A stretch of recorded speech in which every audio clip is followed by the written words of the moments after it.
Could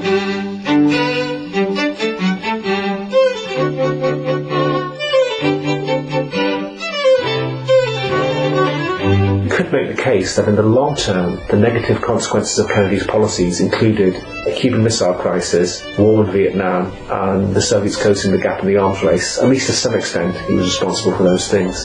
That was Mark White on the legacy of JFK. As soon as the Queen did die, and then the word went round, the rumours were going round that he was going to marry Elizabeth. There was a public outcry, and there were rumours he poisoned his wife to that end. And that was Alison Weir, discussing one of the theories surrounding Elizabeth of York.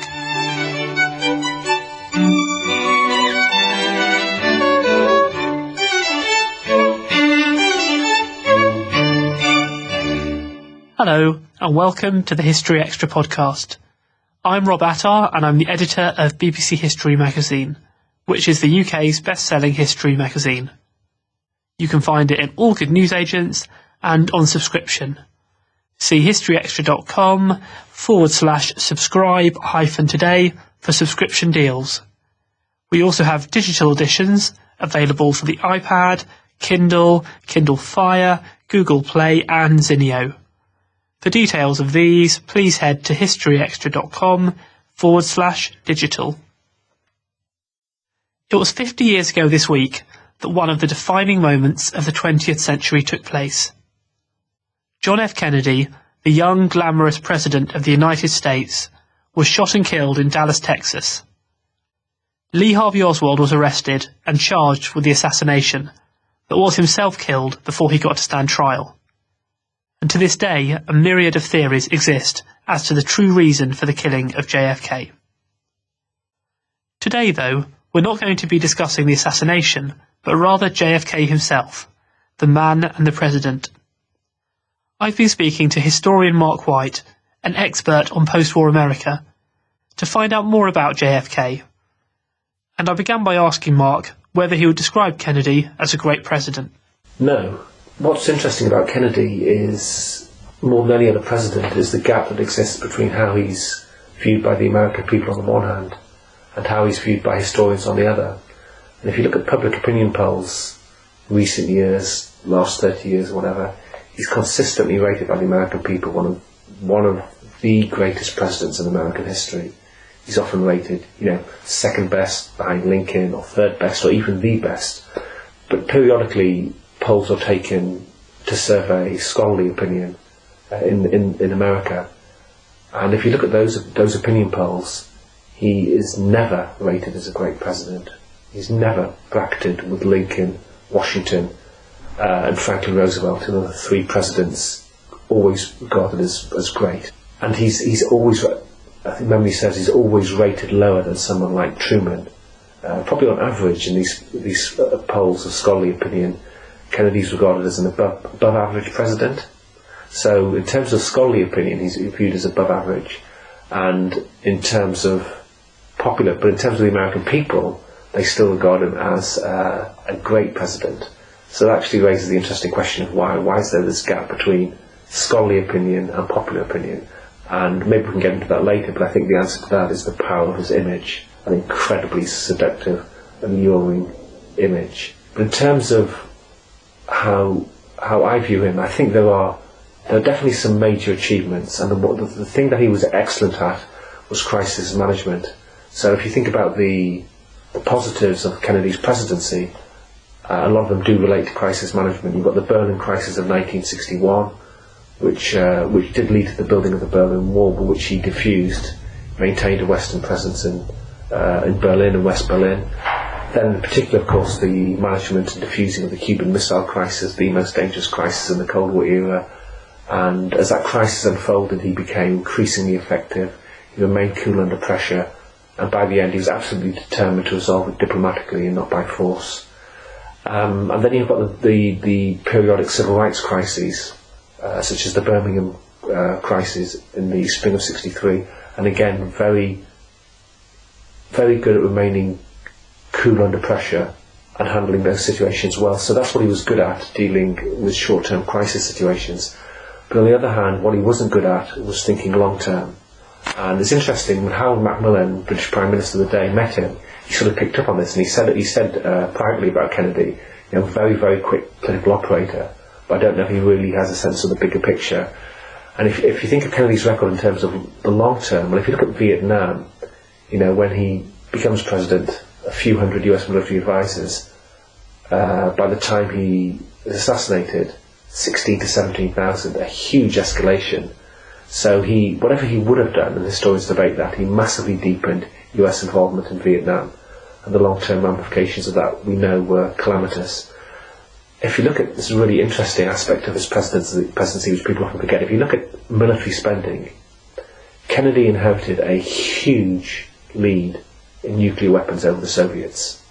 The Soviets were a long way behind the arms race. Some estimates one see indicates that Kennedy inherited a lead whereby he had something like 17 times as many nuclear warheads as the Soviet Union when he became president, and yet he decided to carry out the biggest peacetime increase in US military spending in history up to that point.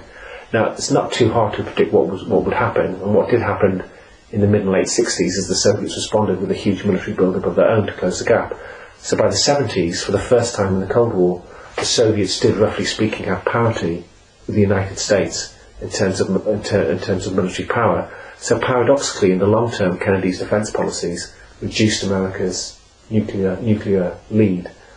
And look at the other, in terms of this issue, Kennedy's questionable ability to craft policy in the long term, Cuba is important because Kennedy does generally get high marks for his handling of the Cuban Missile Crisis, but a lot of historians criticise him for his policies before the missile crisis, and they argue he may have played a role in the coming of the crisis because he tried to get rid of Castro with the Bay of Pigs and Operation Mongoose.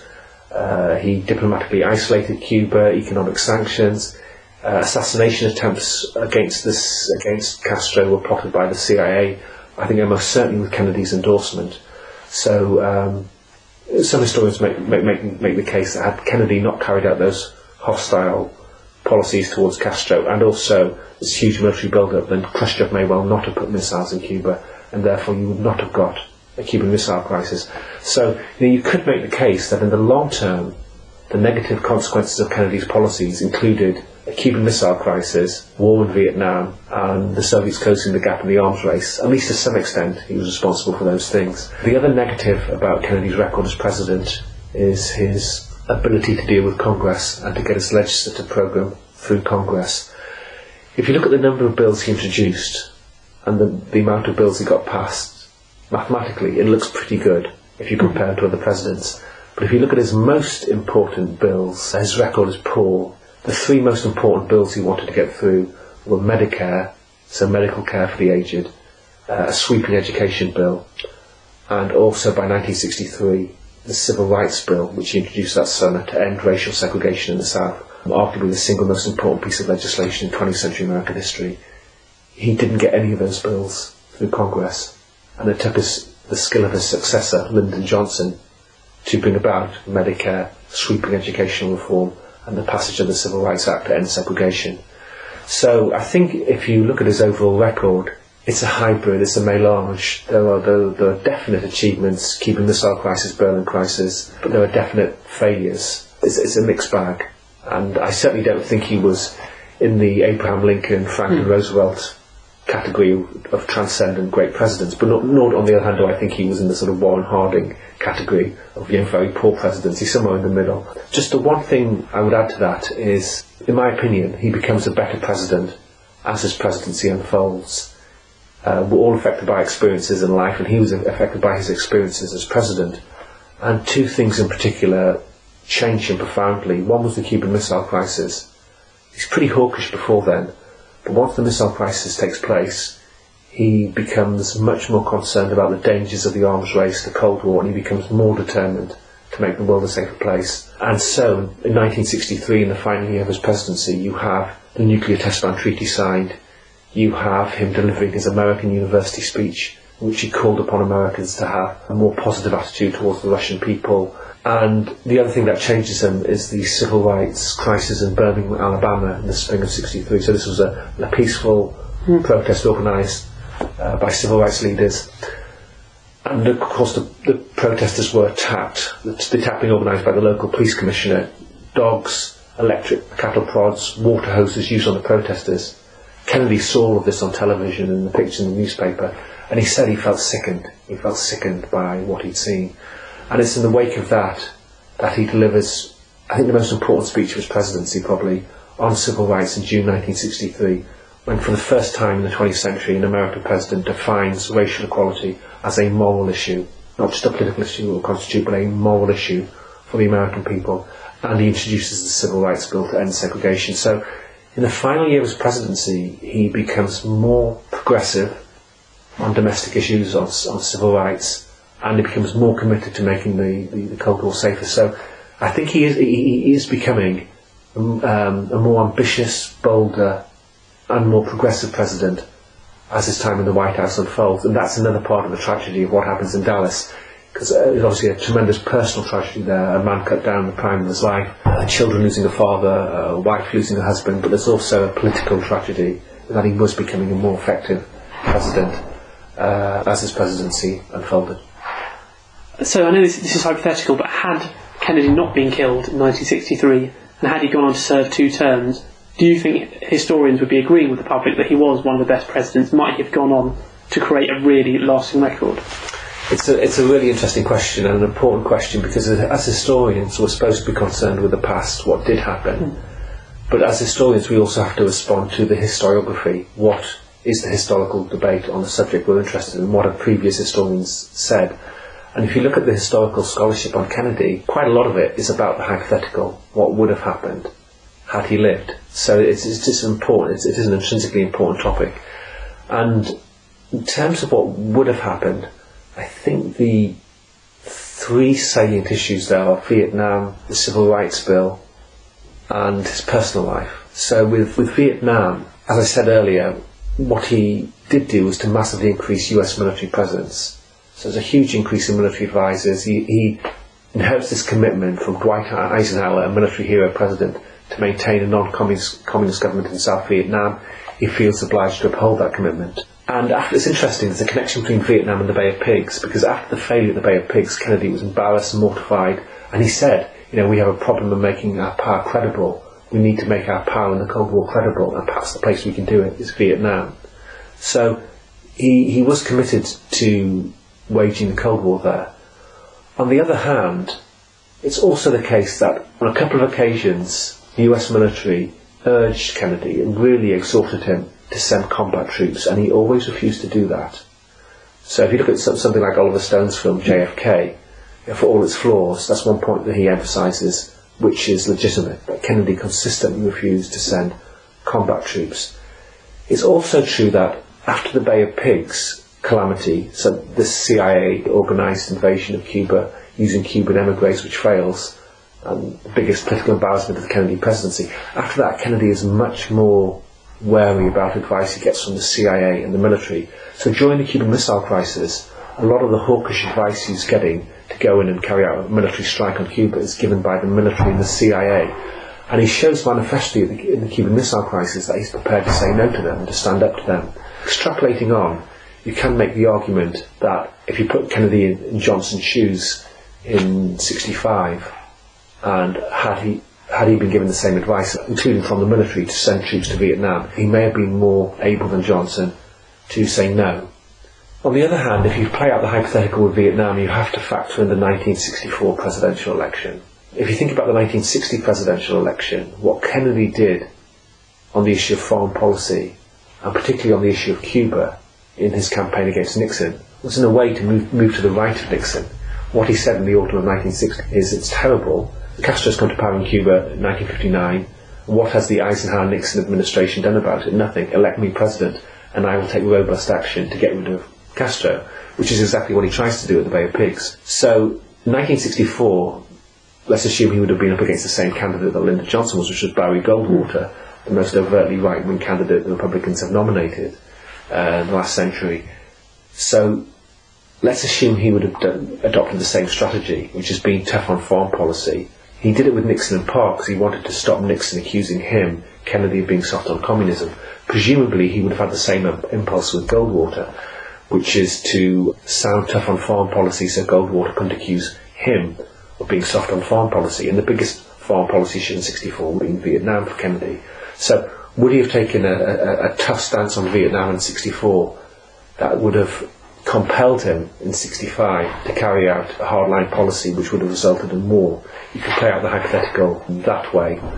One other factor is the advisors would have been the same. I mean, one thing Johnson did was to retain Kennedy's main foreign policy advisors. So by 1965, when Johnson decides to go to war in Vietnam, his Secretary of Defence, Robert McNamara, was Kennedy's Secretary of Defence. His Secretary of State is Dean Rusk, Kennedy's Secretary of State. His National Security Advisor is McGeorge Bundy, Kennedy's National Security Advisor. And all of those people told Johnson to go to war. So we know what advice Kennedy would have got. The one thing I would say about Johnson in defence of him, it's in July 1965 that essentially he decides to go to war in Vietnam and deploy tens of thousands of combat troops. And when he held the key meetings to decide whether to go to war, almost every advisor told him he should go, apart from George Ball, his Under Secretary of State. So if you make the argument that Kennedy would not have fought in Vietnam, you have to make the case that he would have been able to have been incredibly independently minded to resist that pressure. And the other thing, I think, is in the end, you would have to make the case that Kennedy would have been prepared to accept a communist South Vietnam. That was the thing by 1965. Presidents before then had always had three options with Vietnam. Send in troops and fight a war. None of them wanted to do that, especially not so soon after the Korean War. Walk away, accept a defeat, accept that South Vietnam was going to go communist. No one wanted to do that, partly for domestic political reasons. Or there was the middle option, send in a bit more money, a few more advisors, show a commitment, try and prop up the government there, but not full-scale land war. The problem for Johnson by the summer of 1965 is that middle option had evaporated. It was fight or lose. So if you argue that Kennedy would not have fought a war in Vietnam, you have to make the case that he would have been prepared to accept a major Cold War defeat. So that's one big hypothetical. The second one, as I say, is the Civil Rights Bill. Would he have managed to get it passed? Did he have the kind of political skills that Johnson showed in 1964 to get it through Congress? As I say, you can argue that it's the single most important piece of legislation in 20th century American history to end racial segregation in the South. Either the single most important piece of legislation or one of the two or three most important pieces of legislation. So had he got that through, then that would have helped him create a great domestic policy legacy, as it did Lyndon Johnson. Had he not got it through, then it would have added to this pattern of his first few years in the White House of failing to get some of his most important bills through. The third big hypothetical issue is actually his private life. In 1991, a historian, Thomas Reeves, published a book called A Question of Character that sold a huge amount of copies in America. And he argued that the foundation of all outstanding leadership is character. If you want great leaders, you need leaders with great character, with a moral compass, a basic understanding of the difference between right and wrong. And the problem with Kennedy, he argues, is that essentially he didn't have any character or moral compass, and that's partly because of the influence of his father. And so Reeves then goes on to explore Kennedy's private life, and he makes the argument that you can see this lack of character in his private life, philandering, use of drugs, alleged dealings with the mob, and that you can also see this in his policies as president. Secret war against Castro, escalation in Vietnam, slow to move on civil rights. So if you think about that theme of Kennedy's private life, it does raise the question of, let's assume he had a second term. That means he would have remained president until January 1969. Would at some point his private life have created a huge political scandal that would have destroyed him and possibly resulted in impeachment? And the reason he was able to get away with it in the time he was president was because the press had a much more reverential attitude towards politicians. They didn't report on their private life in general. And Kennedy actually said, they can't touch me whilst I'm alive. When I'm dead, what do I care? Perhaps at some point, something would have come to light. And I'll just give you one example. Kennedy had huge numbers of affairs. I mean, it's sort of like reading about a Roman emperor like Caligula when you read about Kennedy's private life. It's quite astonishing. And what's interesting, I think, about him psychologically, very unusual human trait is that he just doesn't have guilt. And so he did what he felt like. And also, his ill health, he had terrible health problems his whole life. Major spinal problems, Addison's disease, other illnesses. And I think he also thought, well, I'm not going to be around a long time, so I may as well enjoy myself whilst I can. But one of the sexual liaisons he had was with a woman called Ellen Romisch, who was married to a West German military man based in the Washington area. And it seems that she was unhappy with how much her husband was making, so she decided to become a high-class call girl, a prostitute. And she did the rounds in Washington, including senior politicians, including Kennedy. Now, what Kennedy didn't know when he had sexual encounters with her is that she was not originally from West Germany, she was from East Germany, and she had been a member of Communist Party organisations. She wasn't a spy, but she easily could have been. And sexual blackmail is a standard espionage technique. So his private life, it didn't, but his private life, one could see, could have destroyed his presidency. Something like that had been fully revealed to the public. The other really notable example is an affair he had with a woman called Judith Campbell. This is probably better known, but he was introduced to Judith Campbell in 1960 by Frank Sinatra. And he began an affair with her, which lasted through until 1962, when J. Edgar Hoover saw him and said that the FBI was aware of his affair with her, and at that point Kennedy began to bring the relationship to a close. But at the same time that he was having this affair with Judith Campbell, she was seeing Sam Giancana, the head of the Chicago Mafia, the leading criminal in the country, a man the FBI wanted to put behind bars. So, as she says in her memoirs, that the relationship was essentially platonic. But whatever, you have a situation where you have a woman seeing the President of the United States and then going and seeing the head of the Chicago Mafia. And if a president did something like that today and that story surfaced, they would be impeached, I have no doubt, and would be removed from office. Well, could a scandal like that have broken, I don't know, in 1966 or 67? So his private life does raise the issue of whether his character foibles, his private life, could have created a scandal that could have destroyed him. If I was a betting man, I'd say no. That he probably would have gone through his presidency untouched in that way. So I think those are the key hypothetical questions.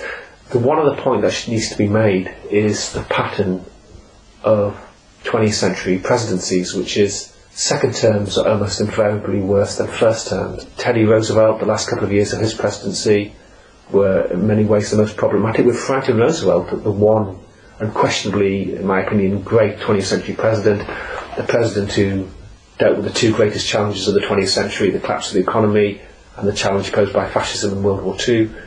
Even with Roosevelt, it was the second term, which was really, really difficult. And in many ways a failure. You've got the whole controversy over Roosevelt's attempt to pack the Supreme Court. He starts to fail to get his New Deal legislation through Congress and so on. Nixon second term, Watergate. Reagan second term, Iran-Contra. Clinton second term, Monica Lewinsky constitutional crisis scandal. George Bush Jr., by a second term, incredibly unpopular president. So, if that pattern had continued with Kennedy, then it suggests that his record wouldn't have got stronger. Things may have got worse. And that suggests he wouldn't have gone on to become a better president. But as I said earlier, it does seem that in the final year of his presidency, he was bolder, more imaginative than he was in the early part of his presidency. So you have to think about the intersection of those two factors. The fact that second terms tend to be worse than first, but in Kennedy's case, he seemed to be becoming a better president. As it's a hypothetical question, you can't establish your point of view definitively, but I think those are the major issues with the hypothetical question of what he would have done had he lived. And you just mentioned some of the character failings that Kennedy had and that we all are well aware of nowadays. So why do you think it is that despite the fact we all know of all of Kennedy's faults, he's still, in the public mind, viewed so much higher than he is in the scholarly mind? It's a really good question, actually, and it's one I've thought about. The story about Kennedy's womanising broke in the 70s. It became widely known that he'd had an affair with Marilyn Monroe, that he'd had an affair with a woman called Mary Meyer, Judith Campbell, who I've mentioned, and others as well. This all became known in the 70s. And a theory on the question is this, which is you have to look at the construction of Kennedy's original image. And if you look at the construction of his original image, one key part of it was sex appeal. And this isn't just something that happened during his presidency. If you go back to his first campaign for Congress in 1946, he's in his late 20s, and actually he's fought in the war and he's been ill. So if you look at pictures of Kennedy in 46, he looks gaunt and emaciated, but he just seemed to have this sort of erotic charisma. There's stories of him giving speeches in schools where all the girls run around chanting Sinatra, Sinatra, Sinatra, i.e. Kennedy has the same sexual charisma as the crooner Frank Sinatra. In the 60 campaign, this was a big factor, his erotic appeal, and particularly after the television debates, the famous television debates with Nixon, the first time they'd been televised presidential debates. And there were 4 that year, but it was the first one that was important. And after the first debate, when he went onto the campaign trail, huge numbers of women, and the journalists began to use terms to describe them, jumpers, leapers, and there were the stories of some women sort of moaning his name in the crowds that watched him. So if you think of something, probably the most iconic moment in terms of popular culture in the Kennedy presidency, if you think of Marilyn Monroe singing Happy Birthday to You, there you had the biggest sex symbol in the world, as one observer put it, the most famous body in the world, performing for him, and that adds to his own erotic credentials. And also, he was aware of it, and he paid a huge amount of attention to how he looked. He was very, very fashion conscious. The cut of his suits, the cut of his shirts, his hair. He was obsessed with his hair. And George Bundy, his national security advisor, once came into his office. He had all these female hair specialists putting gel in his hair and so on. And Bundy made a sarcastic comment about it, and Kennedy made a comment back about, well, you don't need to worry about it because you're bald. So, if you dissect Kennedy's image precisely, why is it that he had such a powerful image? And there are various reasons. One is his erotic appeal, his sex appeal. Now, during his lifetime, part of that was not the fact that he was a philanderer. That wasn't part of it. But in a way, when all these stories emerged from the 70s onwards that he'd been a philanderer and a womanizer, on one level it's shocking, but on another level, it actually reinforces this idea about Kennedy that existed during his lifetime, that he was a sex symbol. So I think it adds to his sex symbol status, and it adds to his glamour. Okay, so still talking about Kennedy's reputation, his image, how far do you think his mode of death has affected his legacy that we have of him today?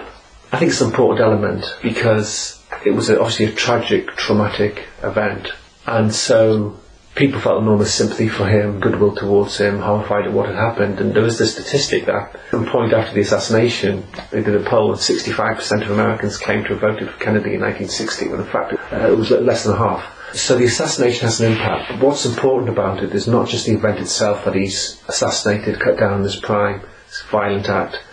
It's how it's used. And what's most important here is the role played by Jackie Kennedy. And if you think about what she went through on the day of the 22nd of November, and the week that followed, it must have been incomprehensibly horrific. I mean, to be sitting in the car with your husband, and then to have his brains blown out next to you, despite the grief she must have felt, in a very clear-sighted way, she was conscious of his historical reputation, and she was very concerned about leaving his reputation to historians. She said that. Bitter old men, she described them as. And so a week after the assassination, she invited the journalist Theodore White to the Kennedy home at Hyannisport for an interview for Life magazine. And so he met with her, and she gave the interview, and very cleverly she planted this idea which White would use. She mentioned to him that on evenings late at night, she and her late husband, President John Kennedy, liked to listen to this musical Camelot by Alan J. Lerner and Frederick Lowe, a hit musical at the time, about King Arthur and the Knights of the Round Table. And what she was suggesting was that Kennedy had been such a great leader, such a graceful, inspiring leader, that he brought to mind the tales of King Arthur and the Knights of the Round Table. He evoked a sense of the Arthurian legend. So Theodore White, when he wrote his article for Life magazine, he emphasised the Camelot theme and relayed the stories she had told, and he kept coming back to it, the theme of Camelot. And so at that point, Kennedy's reputation, his presidency, his legend has a name, which is Camelot. In fact, quite an interesting story, because from Hyannisport he dictates the article down the phone to the editors at Life magazine, and one of the editors says, aren't you overplaying the Camelot theme? And she's in the room, and she says to Theodore White, no, I want it in, keep it in. So she very cleverly associates in the public mind her husband's presidency with this mythological figure. What she's doing is she's using mythology to counter history, and in the end she won. She succeeded, despite the attempts of revisionist historians from the 1970s to get Americans to change their opinion of Kennedy. Most regard him as a great president. So in the end, her view, her Camelot view, has prevailed rather than the view of later, more critical historians. So the assassination is important in terms of how revered he is today, but it's also Jackie Kennedy's role after the assassination as well. And also what's important is the way in which JFK, with the particular assistance of his father, constructed his image before the assassination. So I don't think any president in American history has constructed such a multifaceted image, and that also accounts for its longevity and its power, and the fact that inspiring image still exists today. If you go through it, 1940 he writes his first book, Why England Slept. 16 years later, his second, Profiles in Courage. It's a question over whether he actually wrote it. But that second book, Profiles in Courage, wins the Pulitzer Prize. So together those things establishes Kennedy's image as a man of letters. 1943, his boat, PT-109, is attacked during the war. He performs valiantly after that. He's decorated. He becomes a war hero. In 1946, he's elected to Congress when he's in his 20s. He acquires a reputation as a precocious politician.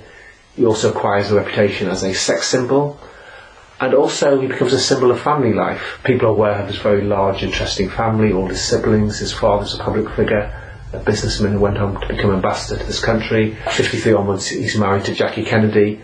So people see him as an individual politician, but they see him as a representative of a dynasty. In the 1960 campaign, the biggest issue for much of it is his religion, his Catholicism. That's a political problem for Kennedy, to show that his allegiance is going to be to the American Constitution and not to the Pope, Rome. But the whole premise of that debate is that he's a genuine man of faith, that he takes his religion seriously. And in the inauguration, another element is added to Kennedy's image, and that's the idea of Kennedy as royal, the pageantry of the occasion, Jackie Kennedy's princess-like appearance. Kennedy had Robert Frost, the eminent elderly American poet, great poet, read poetry for him. Journalists noted how this was like the British royal tradition of having a poet laureate. So by the time he becomes president, by the time you get into his presidency, he already has an image as man of letters, war hero, precocious politician, sex symbol, symbol of family life, man of faith, and a royal symbol as well. Incredible rich hybridity to his image. It's interesting to compare him to Obama, because I think that's the one point of comparison, Kennedy's election in 60 to Obama in 2008, in terms of the excitement they generated. And Obama also had a very alluring image, and there's an overlap between the two. Both were young, charismatic, fine speakers, but Obama didn't have a Pulitzer Prize. He hadn't been a war hero. So as fantastic as his image was, it actually wasn't as wide-ranging, as multifaceted, and as powerful as Kennedy. So as to why that potent image has endured, it's partly the assassination, it's partly the efforts made by Jackie Kennedy after the assassination, but it's also the efforts JFK himself made with the assistance of his father in shaping his image during his own lifetime. That was Mark White, Professor of History at Queen Mary, University of London. Mark's book, Kennedy, A Cultural History of an American Icon, has recently been published by Bloomsbury. And Mark has also written a piece on Kennedy for our December edition, which is on sale now. And for more on the story of JFK's assassination, head to our website, historyextra.com.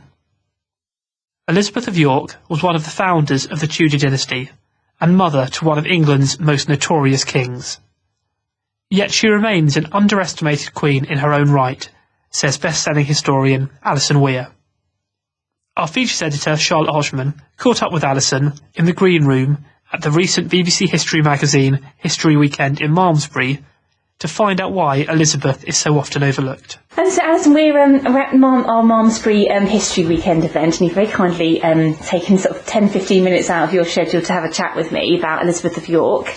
It's your recent book that's just come out, your biography of Elizabeth. Well, I think one of the most widely debated questions about Elizabeth, and something that I have heard, is whether she actually planned to marry her uncle Richard III.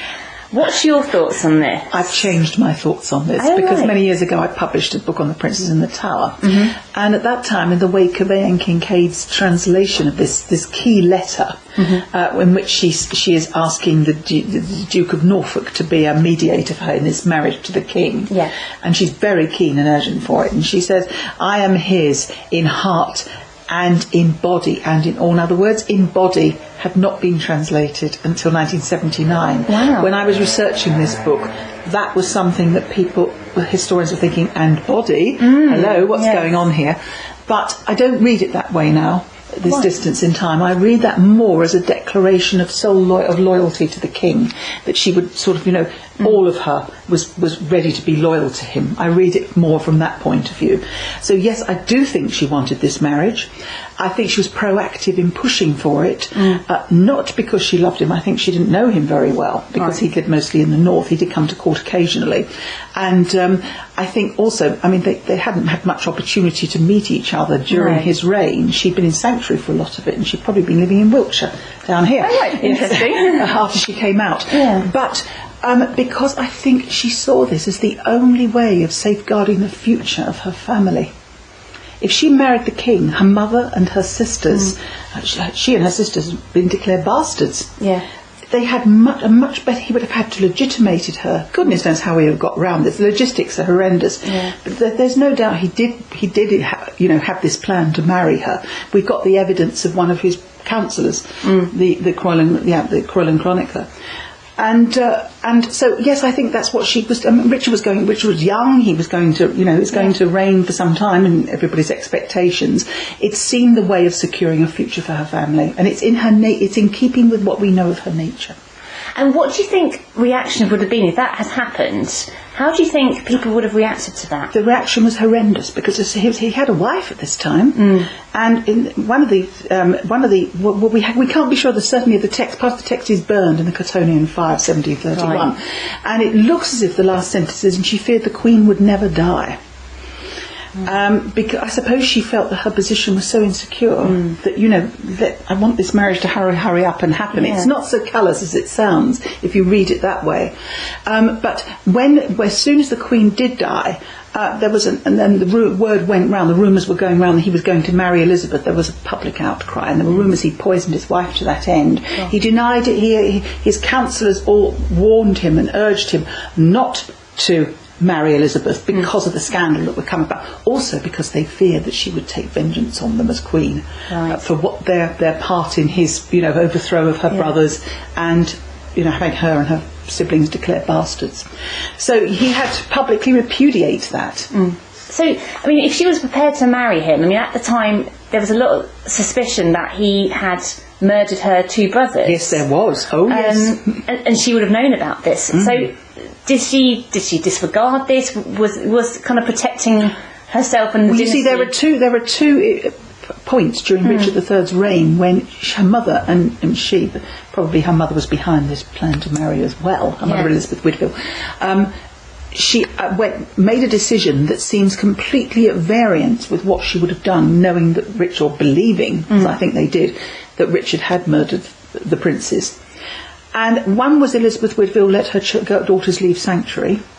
Well, the sanctuary was surrounded with a ring of steel. The girls had no need to be there because the right of sanctuary was claimed by people who were fleeing the law. And as the Duke of Buckingham pointed out earlier, that when Richard, their brother, was literally forced out of sanctuary, when the abbey was surrounded by a ring of steel, it was still under siege at this time.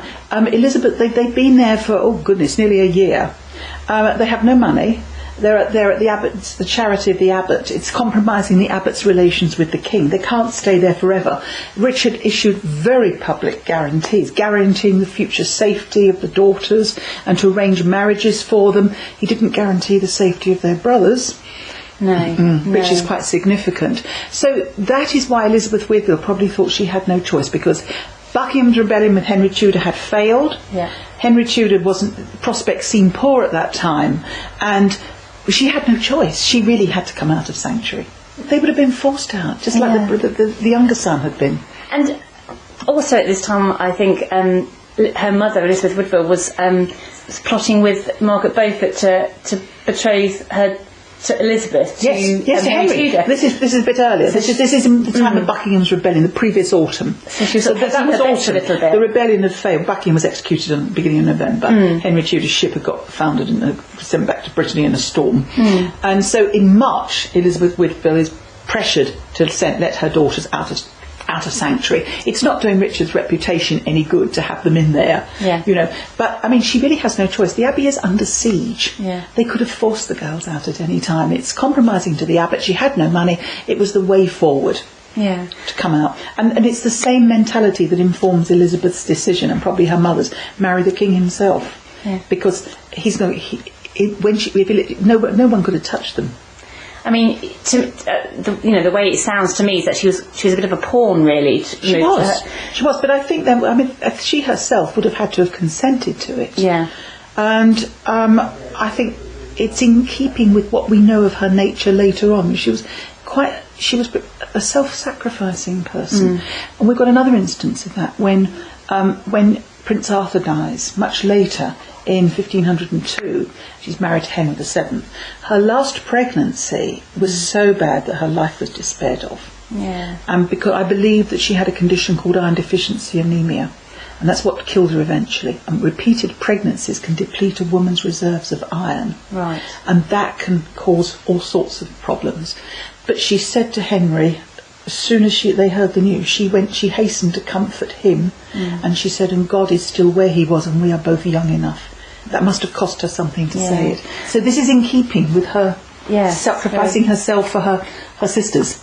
And I mean, and again, you're talking about the relationship between Elizabeth and her husband. There's a lot that's been said about how Henry didn't trust her, how she was kind of ruled by her mother-in-law. She didn't have a lot of say and influence. I had a bit to say about that in the talk. Do you agree with that? I think when Henry married her, maybe he saw her as a member of the House of York a bit as the enemy.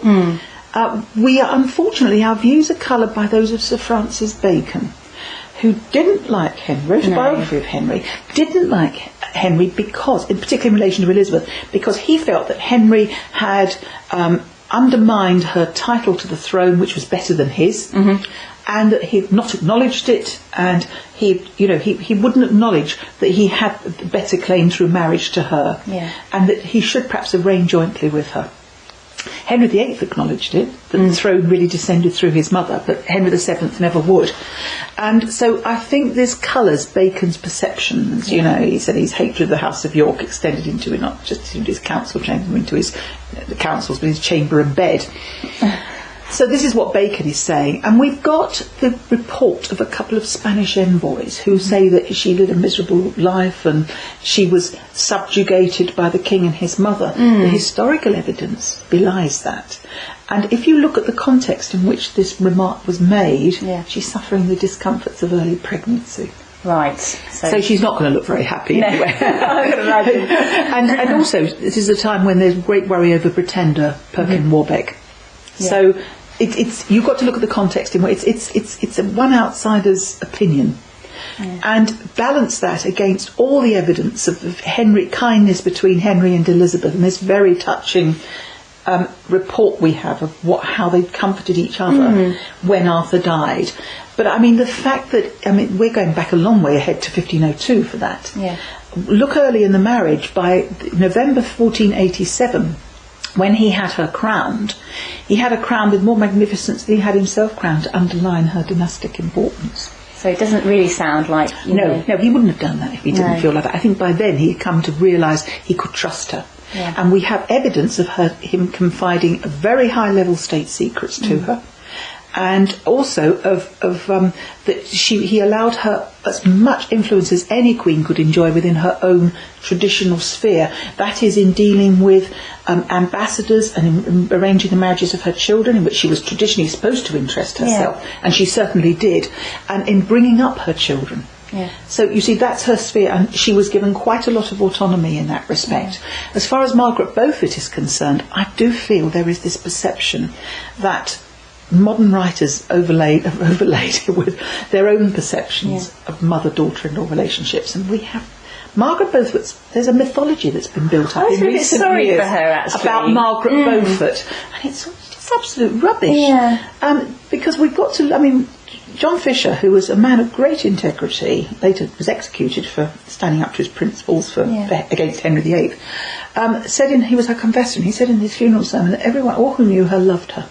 Right. There is nothing in her dealings with Elizabeth to suggest otherwise. So why do you think this is where's this come Because too from? many people have read this Spanish report, Right, which says she was kept in subjugation and she didn't like it. Now, who's to say there wasn't one occasion where she just looked a bit fed up? as we all do. Yes, exactly. Could you actually judge a whole relationship on what you see in one instance against all the instances of them working together when they both were of one mind about something? This is what's far more important, that they seem to, and we've got lovely accounts of them sharing a joke with the king. It shows a much more easy relationship. So I do think that this has been rather very distorted. It sounds like it. And of course, in 1491, she gave birth to the probably one of our most well-known tutors, Henry VIII. Who was that?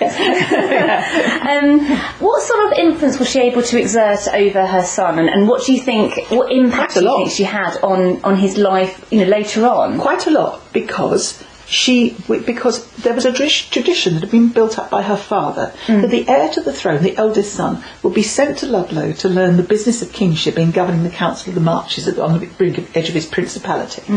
And he would always be identified in the culture of monarchy with the king, because he was the heir. Yeah. But the younger son and the daughters were associated with the mother. Right. Now, young Henry was brought up with his sisters at Eltham Palace largely, but they did move around. They used other palaces like Hatfields and that.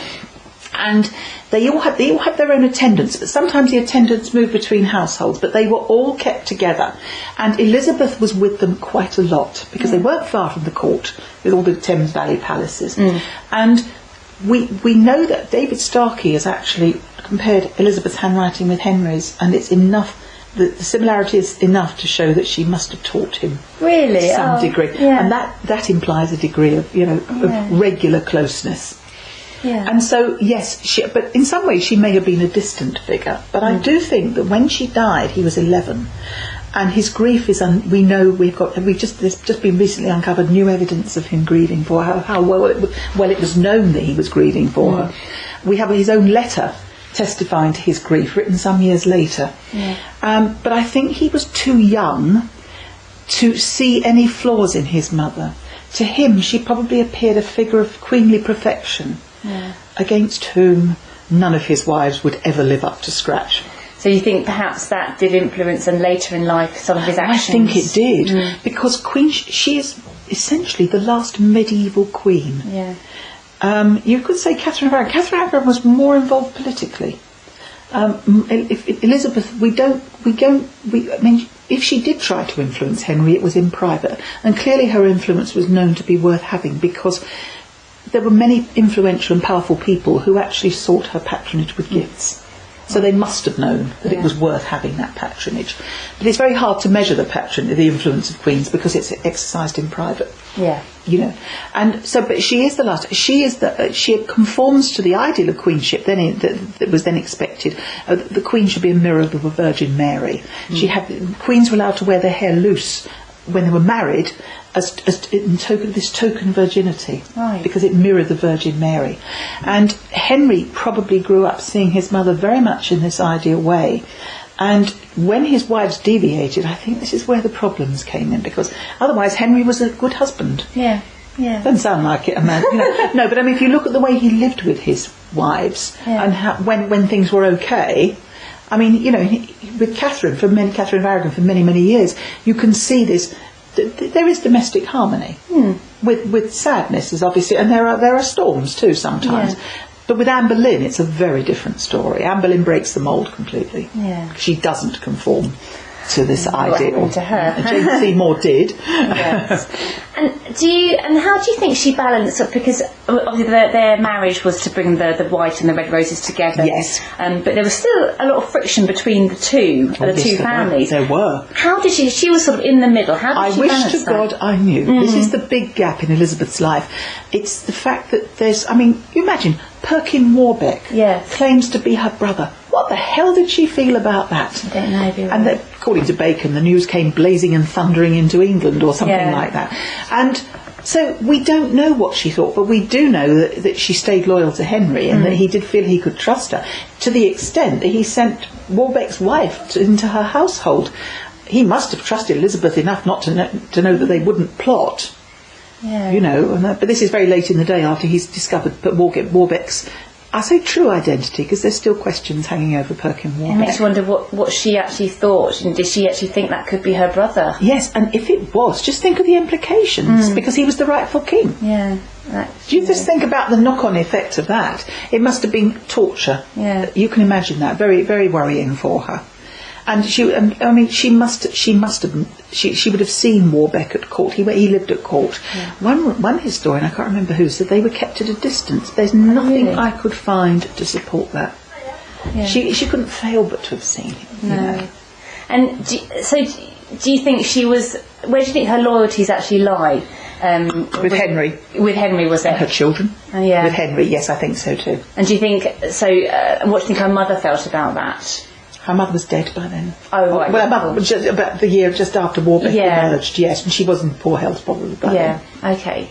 She was alive during the Simnel, but Simnel claimed to be the Earl of Warwick, and that's not the same thing. But even so, Elizabeth had, it was mostly her relations on the Yorkist side who fell foul of the Tudor king, of Henry VII. I mean, she wasn't alive to say Henry VIII, but they were a constant thorn in the side. And she must have known, I don't say she must have known, the Earl of Warwick, who they said couldn't tell a goose from a caper and was shut in the tower from childhood, no education, nothing, awful life. Yeah. But, it looks very much as if an agent provocateur was put into the tower to lure him and Warbeck into a plot to get rid of them, because the King of Spain was intimating that Catherine of Aragon would never come to England, while there was any doubtful drop of royal blood. And so, yes, I don't think Elizabeth would have known about that. Yeah. Do you think Elizabeth of York is quite an overlooked queen compared to some of our... She is, and the thing is, I think the reason she's been I think a lot of people are interested in her. The response I've had so far at events and to the book, there is a lot of interest in her. But I also think that she's... A century ago, she would have been seen as a great queen, a queen worthy of attention, because she conformed to traditional ideals. She's passive, not active. Yeah. Whereas Margaret of Anjou, one of her predecessors, who fought on Henry VI, fought his corner basically in the Wars of the Roses, was seen by contemporaries as a great and strong laboured woman, and she certainly shouldn't be getting herself involved in politics, and that should be in the nursery, basically.